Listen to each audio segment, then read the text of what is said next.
જાતા હોય હોન્ડા કે એવું લઈને જાય છે હાલી એમ સારું કહેવાય સરસ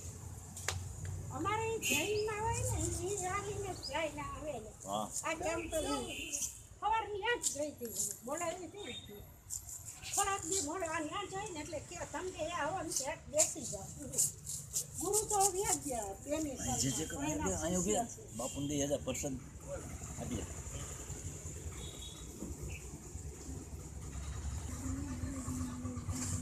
મેં 92 સાલથી ગુરુ બન્યા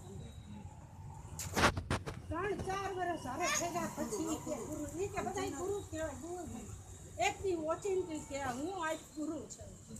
ને 2ની સાલમાં કાર્ડ ધર્મ પામી ગયા ને એના જે શિષ્ય બધા હતા એને કહેતા ગયા કે આને સાચવજો એટલે આજે મને ગમે ત્યારે ના ગયા ને તો બોલાવે છોકરાઓ જૈન શાળા ભણેલા છે ફટાકડા નથી ફોડ્યા કોઈ દી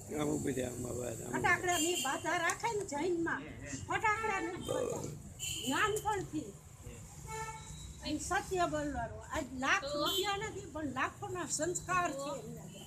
ખોટું નહીં બોલવાનું જે હોય સ્થિતિ બતાવવાની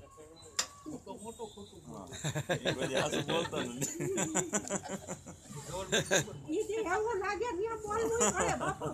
ગમે હોય સિદ્ધાંતથી કોઈ વાગો ન નહીં ધવલભાઈને ખબર જ છે મારા મકાનનું વેચ્યું ને એને ખબર જ છે કે અમારે રાય કાંઈ ન હાલે એકી ના અમુક ટાઈમ એવું હોય તો બોલવું પડતું હોય ખોટું ન ને હું હલાવી ન ઓલો હું એમ જ છું હો મને એના ગમે આ ઓલા રમત કેવી રમી તો ઠેકી ન કહી દીધું આવું જ મારે હારે હું હાલે ન હાલે વ્યવહાર બધું ના નહીં આવું જ હારે એમાં આપણે એમ કીધું કે કાગળિયા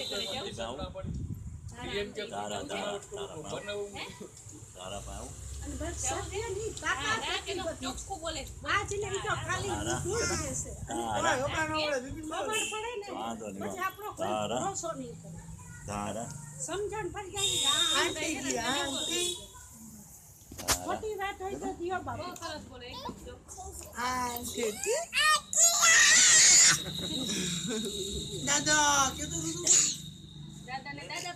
હવે તો